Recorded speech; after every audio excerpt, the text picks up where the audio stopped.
Welcome to In Such a Time, conversations on Jewish life, leadership, and meaning. Each week, Rabbis Jonathan Jaffe and Leora Londy explore the moments, questions, and ideas that shape who we are and who we aspire to be. And now for this week's conversation. Welcome back to In Such a Time. Rabbi, you and I are recording this podcast here in the liminal space between the Knicks winning the NBA championship and the parade on Thursday. And so Yeah. today's podcast is going to be dedicated to sports and to looking at the convergence of sports and religion and to what degree they serve similar purposes, maybe a little bit different, Yep. and where we have the same sort of emotions around sports as we do around religious affiliation and identity. Okay. Well, we also have to note the World Cup is happening right now as Is well. it? And I think the Stanley Cup just happened as well, but I'm being New York Knicks centric now as if basketball has been my focus. But I want to tell you that I went to the city on Sunday morning. I went for a bike ride to go take in the aftermath of the game and biking around between Central Park and Times Square and Madison Square Garden and seeing all of that. And then all of these Brazil and Morocco Yeah. fans walking all around and taking pictures and videos.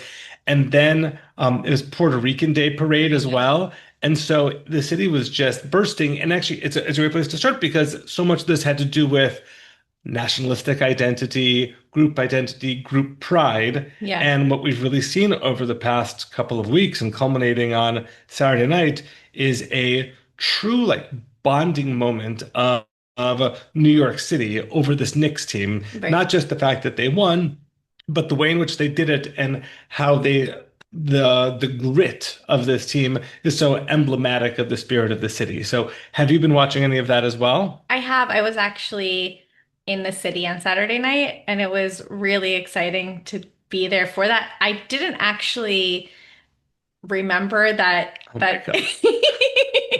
I knew it, but like I didn't realize how crowded the city would be. And it was so beautiful. Yeah. It was so beautiful to see people just be excited and united, and like swarms of people that just wanted to be together. And I was so moved by that that I got on board very quickly. And I was like, well, this is what we're doing now. And I have not always been a huge team sports person. It's felt silly to me. I'm like, Mhm. what's the point? And I'm sorry to say that. But since moving to New York, or moving back to New York rather, um, I've actually gotten on board with this because I see how sports teams unite people, how it creates boundaries for conflict and for rivalry in a way that humans really want to express themselves, and also a space for cohesion. Um, and the pinnacle of my connection to team sports this year, this is a totally new experience for me, has been participating as a parent in Little League, Mhm. which is so much about what's great about team sports, but like put into this smaller arena of working together and teamwork and community and being together and showing up for one another. It's been moving on all fronts to be a part of that. I just add to that. First of all, I'm so glad you have that experience as a mom. I find that sports have taken on a special meaning to me in the last couple of years, and that is that with so much of the news around the Jewish world being so heavy, and I consume a lot of news, I want to be fully up to date. But sports as a way to leave all of that behind and to have a pastime in which I don't have to worry about the current events of the world and who hates us now, but rather can completely zone out and just get lost in watching people perform athletic feats beyond anything I could ever imagine. That really, for me, has been my pressure valve. And I can watch sports and I can cheer for sports and I can listen to podcasts on sports and I can maybe just have a respite for a moment from the stresses of the day. And I think that's really such a sacred role that sports plays is allow us to not take the world so seriously for a moment and to get lost in the same excitement as when I was a little boy in Little League, just like how you're watching your kids now, and to watch the city this way, a city that is so racked with divisiveness and issues come together over this unique team. It just reminds me of the very special role that sports can play. I agree. And since I decided that I have to be committed to being a Knicks fan, and I think as a kid, if I was asked to identify, I would say I root for the Knicks. So now I'm just coming full circle back to that. One of the really beautiful things about the team is that there's a real sense of cohesion and teamwork on the team, and that's so beautiful for people to see from the side that like a team wants to work together and a team wants to they have ambitions together and they really meet each other in a way that they need to be pushed and rise to the occasion. I think it's just such a gorgeous model of what community can be, and I think that's part of the excitement of this moment is like they really work together, and they came out as the champions. But bringing us back to the topic of religion and sports, over the past few weeks at our B'nai Mitzvah, there's been a lot of references to sports and Yes. to let's go Knicks and let's go this and let's go that, and maybe putting in a prayer for a sports team. Mhm. And I found that to be really interesting that that's so much a core identity to our B'nai Mitzvah, number one. Mhm. Number two, the need to bring in prayer for the team. Mhm. Um, and I was fascinated to see that Spike Lee went and met the Pope and asked the Pope to say a prayer for the Knicks. And I think that there is a really interesting intersection between sports and religion. And I know that you had a lot to say about that. Yeah, and I can save Spike Lee for another moment as well, as I Okay, have now certain I thoughts know. on just him. But I think if you look at a lot of the hallmarks of sports as an institution, there's so many uncanny parallels to religious gatherings as well. When it comes to the pomp and circumstance, when it comes to rituals, when it comes to cathedrals, Yeah. right? Sacred spaces. Um, Muslims make pilgrimage, make the Hajj to Mecca. People in our community make the pilgrimage to the big house in Michigan or to the Ohio State game. And that really is a like with religious zeal to Yeah. go and make an annual, if not more, pilgrimage to the sacred space, which holds for them sacred memory, much like the Mhm. Mishkan plays that role within the temple. If you are a fan of certain sports, I think, let's say college football, I think looms very large here in our area. Yeah. There are shrines, there's set liturgy of what things you say, what chants, when you dangle your keys at the kickoff, when I know none of this. there are touchstones which are so religious in their observance and even in their orthopraxy of the correct actions to hold, that it I think for a certain segment of America that sports has replaced religion, especially for those who used to go to church on Sunday morning but now spend Sunday mornings watching direct TV and watching NFL ticket, that there's a whole level of observance around that. And so I think it's just fascinating to step back for a second and just to think about, is it that sports can sometimes act like religion, or maybe religion kind of acts like sports as well? And that sometimes, unfortunately, includes having your team that you root for and the sort of isolationism that comes from that as well.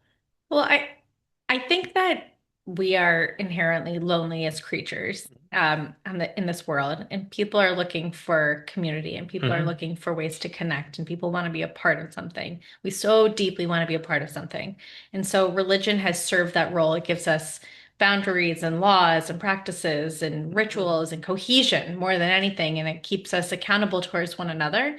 And I think that that's in many ways what sports does for people. It makes you feel like you're a part of a tribe, Hmm. and a tribe that it's very serious, but it's also a little humorous. It's not around necessarily an ideology. It's around um, a communal love, and you care for this entity. Hmm. Um, I would say maybe it even goes into paganism in some ways, but it's a collective activity, and I think that whether or not I fully understand it and have ever subscribed to it and have ever been moved by it, I understand its value, where people come together and have meals and sit together and bond and are not doing something in front of their screens and Yeah. like just want to be a part of something greater than themselves. There's this old Seinfeld witticism that basically, at the end of the day, that we are rooting for laundry because the players get Yeah. traded, they retire, they, Mhm. and such move on, and you cheer for the same team. That That's funny. a beloved Knick like Julius Randle gets Yeah. traded to the Timberwolves, and when he comes to visit and play against our Knicks, we boo against him now, even though he Yeah. did very well when he was with the Knicks. And that it's interesting because you're not rooting for the person as much as you are rooting for the entity, and that's That's an funny. interesting religious connection as well. That you and I right now serve Temple Bethel of Northern Westchester, but that one day neither of us are going to be serving this congregation, and this congregation will long endure, and people will be just as connected to it. Right. Um, yeah, I don't think they'll root against us when we're visiting from somewhere else. I don't know if I we're going to be visiting from someone I else. hope not. And I think that there may be the rare exception when someone, I think that if Jalen Brunson Yeah. were later in life traded to another team, I think he will always be welcomed warmly and have a standing ovation. And there's several, players that way that have such a identity with a single team. If Steph Curry got ever traded from the Warriors, I don't see that ever happening. That he will always be welcomed and treated as a hero there. But overall, I'm saying that sports fandom transcends the individual and speaks to something bigger than that, that the individual pieces can even be replaced and the sports fandom remains. So let me ask you a question. Mhm. Is this something that you learned in life, like to be a sports fan? Like, were you seeking this or was it inherited? So I grew up a sports fan, but I grew up in Hawaii, so Right. all of the major league teams were not, I couldn't go to home games except Right. for the NFL Pro Bowl once a year, which wasn't really a game, but it was something. We went to that. But I grew up a Chicago sports fan because my parents are from Chicago. Mhm. And I remember waking up at 5:30 in the morning on weekends and putting out my Chicago Cubs baseball cards out on the floor and watching the Cubs game with, Ryan Sandberg and Rick Sutcliffe and heroes like that all laid out ahead of Yeah. me. But again, one of the bigger differences that I went to an American university. You went to university in Israel. Mhm. I went to Duke, which was basketball crazy, in Yeah. which people go to that school for the basketball culture, among other things. And so got to fully embrace and experience all of that. And so, yeah, I would say that I've always been a sports fan. What's interesting in my New York time is that when I first arrived in New York, not only were all of the New York teams bad, but they Yeah. were all pretty unlikable. That is, there were no real like gritty heroes like Jalen Brunson when I got here, and I really retained most of my. I was more of a San Francisco fan for the fact that I'd lived there for 12 years. So I'd say that yes, that sports was always something of an interest. I read Sports Illustrated growing up. When the weekly magazine came, I would read it from cover to cover. Um, so yes, and I don't know if that's a gendered thing, if I want to make that sort of a broad remark, but for me, sports heroes was always something really that I was really passionate about. If anything's really changed over time, it's that I grew up a baseball fan, and later in life, just find it to be just mind-numbingly slow, and so don't really watch baseball at all, and have gravitated towards other sports. How about you? I was I always had a few sports that I was really into. They were not team sports. Like it was Hmm. like things I'd watch in the Olympics. Boxing for sure. Right, exactly. Boxing, MMA. MMA on the White House lawn. Yes. Your favorite. Exactly. Swimming, I Uh-huh. always watched. Why is that funny? That's so, it's Because swim. you were a I swimmer. was a swimmer, That but makes sense. swimmers are just watching their abilities is incredible. Yes. Gymnastics was interesting to me to watch. Ice skating was interesting to me to watch. Speed skating was interesting for me to watch. When I went to Israel, sports are huge there. Baseball's not. Yes. Baseball's not a thing. Ice hockey's obviously not a thing. But soccer, football, Yeah. or kaduregel that's huge, and basketball is Yeah. huge. Um, I think I went to like one game ever, but it's different there because the sports teams represent different ideologies, Mhm. Political political ideologies. ideologies, and so. I remember my first year there, I went to a Beitar Yerushalayim game because I didn't know what that was. And Beitar is like a very right-wing, Militant. ultra-nationalist, Yeah. militant sports club. I went there once. I realized these are not my people. And then I quickly became connected if I had to choose a team, to Hapoel Yerushalayim, which is more of a neighborhoody kind of team that has like more socialist Super socialist, values. if not communist. Yes. But like a lot of kids from like the inner cities of Israel would they had a youth league and they would really support that. So that was something that I got excited about. I kind of wish that I had cared more about sport. Mhm. And now that my kids are getting into it, I feel a responsibility to kind of cultivate that identity for them to help Mhm. them. Like I want, if they're excited about it, I want to be excited about it. But just like some people don't know how to make their home more Jewish, I don't know how to do the sports team stuff. So, like I don't know the rituals and I don't know how to But it has join to be in on that. authentic to you. That's actually, you can't make yourself a sports fan. You can't make yourself But interested in something that you're not. I'm excited because they're excited. So like we've gone to Yankees games, we've gone to Mets games, and we've gone to Royals games and we're doing it. And it's exciting to be in those spaces because they're excited. And I think that also sometimes what happens with Judaism, that kids get into it and then their parents get into it. So am I ever going to be a diehard sports fan where I spend all of my money on going to sports games? Probably not. But I'm excited that my kids want to be a part of something. And my favorite conversation in our house is, are you a Yankees fan? Are you a Mets fan? And I said, well, historically, my family are Mets fans, and my middle child's like, but that's the wrong team, Ema. You got to get on board. And so we've got a split in our house over this. You remind me, and I'll explain this in a moment, of the philosopher Descartes and his and what's called Descartes' wagers, both Yeah. the mathematician and the philosopher. Yeah. And Descartes basically reasoned, he said that if there is no God and I believe in a God, then the worst that happens to me is I'm disappointed. Mm. If there is a God and I don't believe in a God, then I'm going to go to hell. And so it is in my self-interest to believe in a God. And if I want to believe in a God, I need to will myself to believe in a God. And so if I tell myself each and every day that there is a God, then over time I'll come to authentically believe it and I'll make myself a sports Yeah. fan. So you are kind of the Descartes wager of sports fandom. I think that's true. I can, Do you think you could will yourself, and if you tell yourself something, the same thing for 1,000 days in a row, eventually you're going to break through and you're going to I believe think it? I've done a lot of that in my life. No, but seriously, I think that I don't need to be pulled into it so much because I believe in the idea of it. I Yeah. believe in the communal element of it. I think that different sports teams have different ethos, and Yes. so like I think that going to a Yankees game versus going to a Royals game, one in New York and one in Kansas City, those are very different feelings. Absolutely. And so I think that you have to find the place, just like you have to find the synagogue that suits you. You have to find the stream of Judaism that suits you. You have to find the team that I can't force myself to be a fan of a certain team or a certain set of beliefs, but when I find that, I'm already on board because I believe that team sports have value.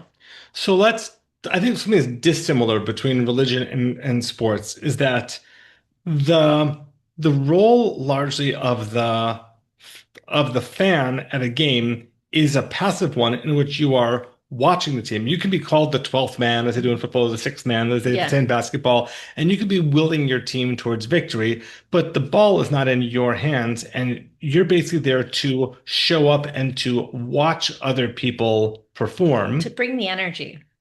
Yes, but whereas in a spiritual community, I think Mm. one of the things that I really value about prayer is that in its most ideal form, it's an anti-egotistical act in which the focus is not on one person or even a small group of people, but rather it's on the kahal, on the community. This may sound strange to our congregation, in which with Reform Judaism, looks a lot more like a spectator sport, in which there are those of us on the bima who are leading or even performing for others. Mhm. Whereas if you're in a traditional minyan, different people will come up and take parts of leading different parts of it. There's really no one set leader of There's it. like a fluidity. Yeah, there's no one in charge. And you're coming together in a group process that does not um, lift up any one person or people above the rest of the people and does not assign Yeah. a permanently passive or permanently active role. It's And interesting. in this way, sometimes I worry that our form of worship in non-Orthodox world skews towards a more performative sports-like model and less like the anti-egotistical one that it's meant to be. So I'm curious. Do you think that that's the way that people show up to most things in their life? Like people who are sports fans who want to be entertained and people who come to this form of Judaism, do you think that there's less of a participatory model that they have in other places in their life? Like are there places, do you think that people do participate? I do. I think that within, let's just say within synagogue life for a second, I think it's why one of the reasons often why discussions and study, and not study in terms of like a lecture, but of a chavruta study or, where there's an opening question, but then it's much more of a dialectic. I think that's much more attractive to a lot of our congregants, specifically because it's more of a passive experience.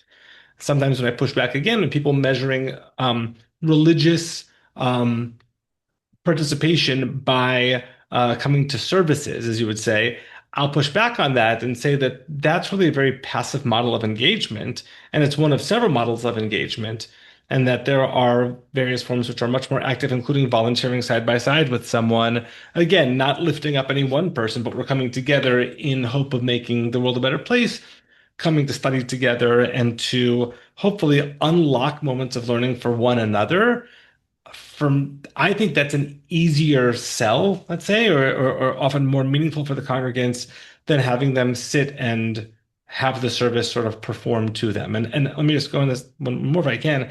I think we often make the mistake that if we assume that our congregants do not believe in the efficacy of prayer, that is, that if they pray, that it's going to do something positive for them, then prayer often becomes entertainment. Mm. And the ultimate form of entertainment you'll find then is where synagogues will say, we're going to do Beatles Shabbat this Friday night. And we're going to do all of the prayers to different songs by the Beatles.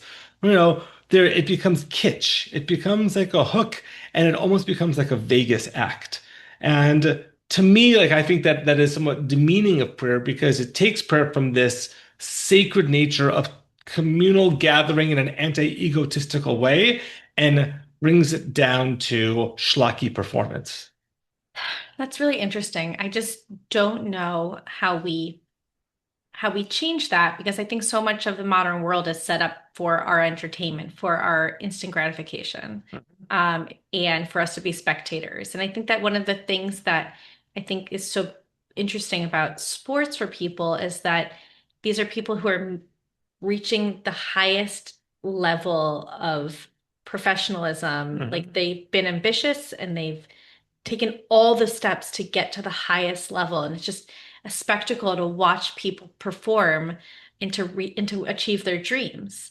And sometimes it's like what regular people who don't necessarily get to do everything at the highest level. It's so hopeful. It's so wonderful.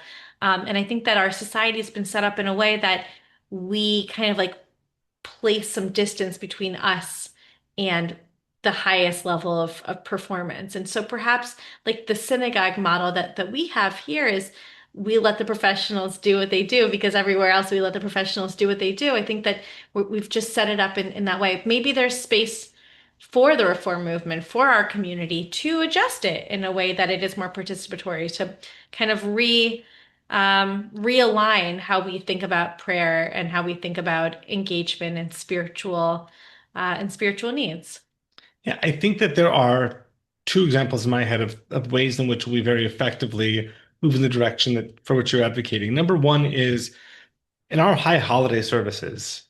Like, yes, we give the majority of the sermons, Mhm. but throughout the service, there are congregants coming up on the bima constantly, Right. and not just to perform more rote tasks like opening an ark door, lovely as it is, Reading Torah. but reading Torah, Yeah. all the kids coming up for Ve'ahavta. We've had young adults come up in past years to introduce the Torah readings. We have lay congregants as the choir up on the bima. I I feel most successful at the high holidays when we have created a structure which then the congregation can populate and can lead its own and perform as much Yeah. of the mitzvah as possible. So I think that's actually, for me, a very fulfilling experience. The second thing I'd say is, we often talk about our frustrations, limitations of the B'nai Mitzvah process, but the fact that every single Shabbat, just about every single Shabbat, we take a 13-year-old and we say, your turn now. Mhm. And you and I, as rabbis, sit down in the front pew and we cede that space to a 13-year-old who teaches Torah instead of us teaching Torah that day and reads Torah instead of us reading Torah that day. Not only is it beautiful for the student, but I think the message is that this is not just ours. It's like on Yom Kippur, and we read from Nitzavim and Lo B'Shemayim Hi. We read the Torah portion that it's not in the heavens. Someone should say, who will go out and claim it for us? It's not in the heights, but it's very much within you and in your hearts and in your mouths. That this is exactly the spirit that we are demonstrating on a regular basis. That this is everyone's, and anyone can claim it for their own and achieve that. I think that's a beautiful experience. I think that that is something that sports lacks. Maybe the closest you can find that in sports is, let's say, at the average Knicks game where during a timeout, they give someone a chance to hit a half court shot to win like $10,000 or something. And for a moment, they're sort of in the game. But there's no Knicks game where in the fourth quarter for 3 minutes, Chuck from the third row is going to get in there and start dribbling the ball with Jalen Brunson. Whereas, and not to call ourselves here the Jalen Brunsons of the world, but as the professionals who are organizing and structuring prayer, the fact that we regularly seed that to our congregants, I think is a really wonderful message. I agree. Can I change the subject for a moment? Yeah. Well, I'm wondering if we're speaking about religion and sport, what do you think the place of religion in sport is? So this is more in terms of when people invoke Yeah. God's spiritual.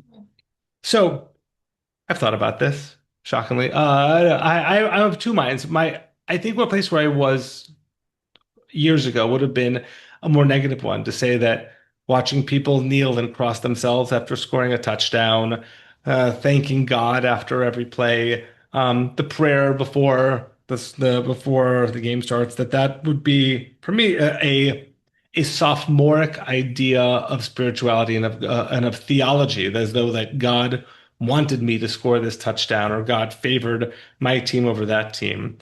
I think more recently, I've thought about this in very different ways, that when a player thanks God and credits God, it's a way for them to say that although I've worked really, really, really hard at this, that I have God-given talents and abilities. It's humility. Yes, I honed it. Someone like Jalen Brunson, and the story is all about him for, drills of an hours and hours and hours upon to exhaustion, with his father pushing him as far as he could go, are beautiful, but he had to have an innate ability and physical qualities in order to do that. And for a player to say, I didn't do this on my own, and I give thanks for the God-given abilities and the situation in which I find myself, I think there's something really beautiful to that, actually. Yeah, I wish that, I think that sometimes Christianity does a great job of making people feel comfortable with using language of faith. Which is not something that I openly do. Like, I'm usually not going to stop and say, like, maybe I'll say it internally, like, Yeah. I'm very thankful for this moment, or I thank God for this moment. But it's part of the language of how they express themselves publicly. And I agree, for a long time it did make me uncomfortable. Like, it made me feel very Jewish in a Christian space. Yeah. But I agree. There's a sense of humility and like anava, like we work hard, but at the end of the day, sometimes we're just gifted, and you have to be aware of the fact that life circumstances don't work out this way for everybody, and the odds of you being this person, reaching this level, doing these things are 0 to nothing, and so it's miraculous. The most similar thought that I have, and I have it quite often, is to think to myself how thankful I am that such a position as being a congregational rabbi exists, and how thankful I am that I found this as a vocation, as something that I feel so well lines up with my interests and my abilities, and that if I wasn't Jewish, I would not have had this opportunity. That is, I don't think that being a religious leader in other faith traditions or other communities has the same qualities, specifically of serving a minority and one with as rich a history as ours. And And that's where I could have done, I could have stayed working at the Gap where I started You my could have been the career. CEO of Gap. I don't think so, given my fashion senses, but thank you for your confidence.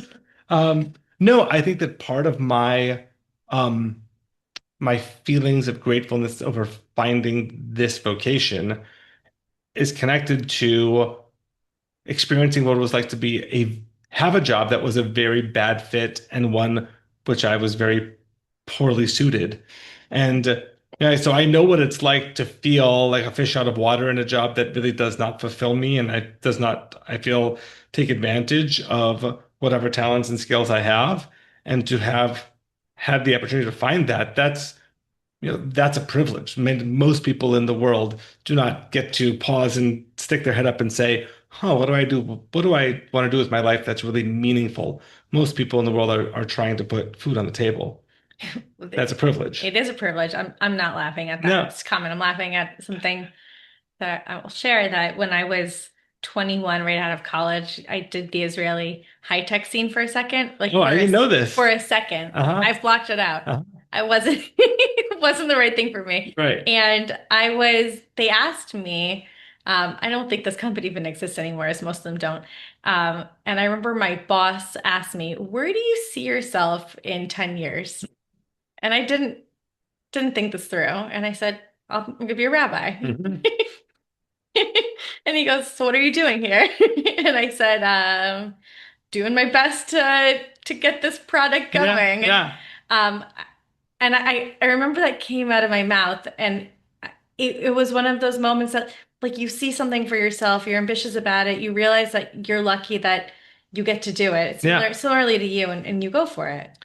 I think there's this beautiful ethic we find in the Torah at the end of Exodus, of Shemot, in which Moses reaches out to certain builders of certain skills. Yeah. And God says to Moses, I provided you with people like Betzalel and Aholiab and people who are metal workers and can work with fabric and to build the Mishkan. And the same thing happens, the Haftarah for that portion. Again, the same thing happens with the building of the temple.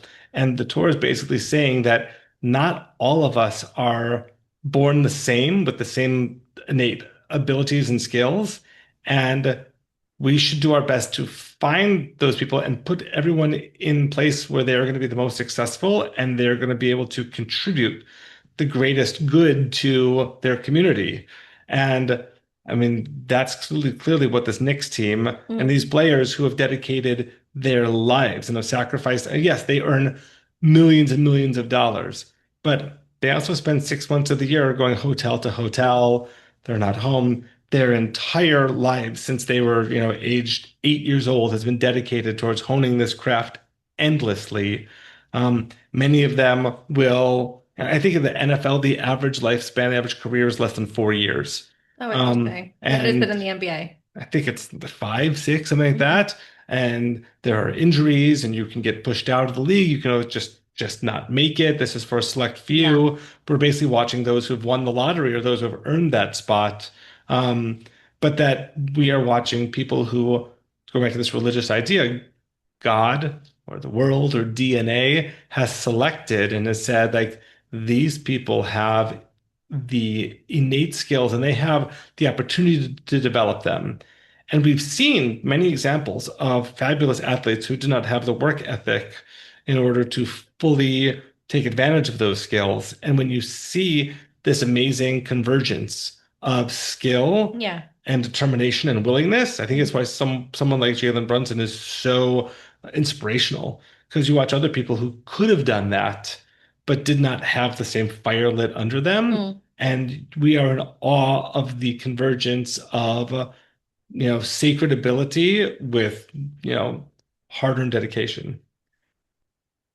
I think that, one of the reasons that sports is so compelling, as I kind of said before, is that it's just incredible to watch people do something that blows your mind. I mean, it's amazing. It's moving and it's awe-inspiring. But I want to just talk about the collective element to it for a moment.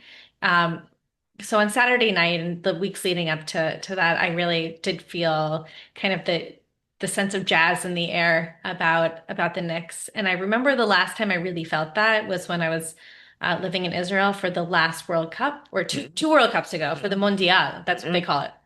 And everyone's out at the bars every single night. And because there's so many people from all over the world in Israel, everyone's wearing their, home team, like Yeah. Argentina and Bolivia Yeah. and Ukraine and Morocco. Morocco. Yeah. And people who never identified as anything other than Israeli, obviously, all of a sudden they just have to do genetic testing to Yeah. find out what they are. And what I loved about that is that it was so exciting to watch tribalism, which I think is something that we like kind of want to pretend that we don't need, but We do. we do and we seek. Finding a healthy way to express that. And I think that one of the things that's happened over the past few years is people have felt so much of the tribe of Israel again, the tribe of the Jewish people. And so I like seeing, and that feels loaded in so many ways because we're fearful and we're proud and we're all the things. And sports gives us just a healthier way of expressing tribalism and getting to like also put it on the side. Yeah, I agree. I'm not saying it's not healthy to be of the tribe of the Jewish people, but I'm saying it's not always easy to process that. And the sort of meaninglessness of sports that Yes. I know that in Israel it's connected to different, more socioeconomic communities, and It that there's is. Beitar and there's Hapoel, and even let's say in Premier League soccer, if you're Right. the various clubs in London also have Right. different feelings that way. But I remember I was dismayed this week when on both sides of the spectrum, sort of the camaraderie of sports was for a moment was denied by the same partisanship around Israel. And that is that the first one was over game 4. There's a lot of press around that there was a bunch of destruction outside of Madison Square Garden. And there was this picture and video of these people destroying a New York City cab, and the guy's got a big Palestinian flag out there, and they're kicking in the windows and such. And my thought was like, why? Like this too has to be about Israel Palestine. Like, isn't the whole point of sports is that like we can all come together around this? Right. And then at game 4 of the game in Madison Square Garden, game 4 of the series, I'm sure you know, there's a right-wing pro-Israel provocateur named Lizzie Savetsky. Yes. And Lizzie I was Savetsky actually made on a this. flight with her. Oh, wow. Yeah, Muzzle something. tough to you. And she made a big point of going after Spike I Lee know. at the game and doing a whole video about it. And I had the exact same feeling of like, don't like, Not now. please, can't we just leave this alone? Mm. And for those who might want to know the background, Spike Lee has made his animosity towards Israel very well known, most famously at the All-Star game when, for the first time, an Israeli basketball player made the All-Star team, Denny Advia. Spike Lee showed up in full Palestinian regalia, Yeah. keffiyeh, lion clothing, and trolled the Israeli player at the game in a way that I found to be so distasteful and so frankly anti-Semitic. And I can feel that way about Spike Lee, but I'm watching the basketball game and Spike Lee's sitting right there, and Jerry Seinfeld is 4 people down from him. Ben Stiller. And I Yeah, see Jerry Jerry Seinfeld Seinfeld as someone specifically. who's been very outspoken in his support for Israel. And sort of sports for me is a moment can we just leave that behind Yeah. just for a second? And so in both of the Palestinian flag and the pro-Israel trolling, I felt like there was a hole poked in my Right. little cocoon for which I value sports. And on both ends, I was so annoyed by that. And for me, again, sports is that escapism and that idea that people really can come together despite all of their differences. And I think that we should leave those political inclinations behind as much as we can I'm when with it you. comes to sports. The next time we have a sports podcast, I'll have declared my teams. Well, do you have a favorite in the World Cup? I'm not there yet. No, I don't know. How about you? I haven't been following enough. Since the 94 World Cup, I've always been a Bulgaria fan for some reason. I just really liked their team that year. I try to pick a team that isn't like so awful to the Jews, and so I think Bulgaria, yeah, it qualifies as that. Denmark, also not so terrible for the Jews. Yeah, no, less so. I'll stick with Bulgaria.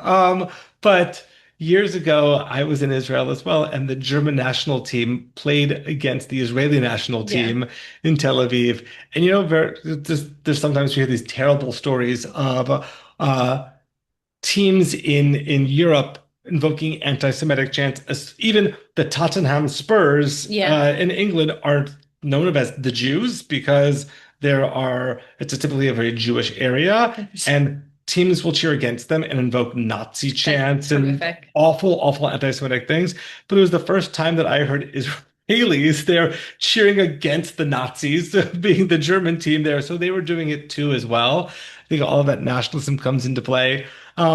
I don't really have a dog to pick when it comes to, or sorry, a horse to pick when it comes to the World Cup. I just look forward to sitting back and to enjoying it and hopefully, It's exciting. yeah, hopefully giving us a bit of respite from the heavier things in the world. And the last thing, one thing that my family has had really has been a moment of brightness and joy for them. I don't know if you've seen this as well, is the proliferation of videos of Europeans in America discovering Yeah. Middle America and the South.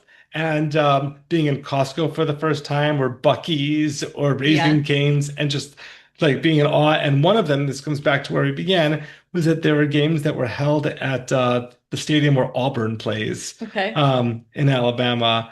And Auburn flies a war eagle around the whole stadium and has it land. didn't The know war that. eagle is as big as you are, and it lands there in the middle of it. And the Europeans watching this gigantic eagle circle, and then the planes flying over, and the fireworks, and being in awe, and having these people saying to them, like, this is SEC football. We do this literally every weekend. What are you talking about? I think that there's been a bit of a discovery of the power of sports, and watching Europeans come and learn. Not, Europeans often hear about all of the worst of America, but coming to discover the kind and gentle people. I think that really what sports creates. I'll end with one last story. There's a story that came out within all of these about Europeans discovering America and finding Europeans who were trying to walk to the stadium from their hotel, not realizing they had to cross over like multiple like multi-lane highways, and people, everyday Americans, just offering to drive them to the game and just picking them up and taking them and like taking care of them to make sure they didn't get hurt along the way. And Europeans coming to understand American hospitality. Because I think very often when you don't see one another, you come to think the worst of. You other. And when you sit with someone, they can no longer be a monster to you. I think that sports has that ability, and I guess that's my ultimate hope for the World Cup as well. And let's just shout out our sports teams at Bethel. We have the matzo ballers, right? Shofar shooters. Shofar shooters. Matzo Ballers won the trophy a couple of years ago. We have it outside our So office. it extends also into our local community. Okay, very good. Thanks for talking sports with me, Rabbi. I tried. Take care, everyone. Thanks for joining us on In Such a Time. Make sure to subscribe wherever you listen to your podcasts. To learn more about Rabbis Jonathan Jaffe and Leora Londy, or to connect with Temple Bethel of Northern Westchester, visit bethelnw.org, or follow us on Instagram and Facebook at Temple Bethel NW. Thanks for listening.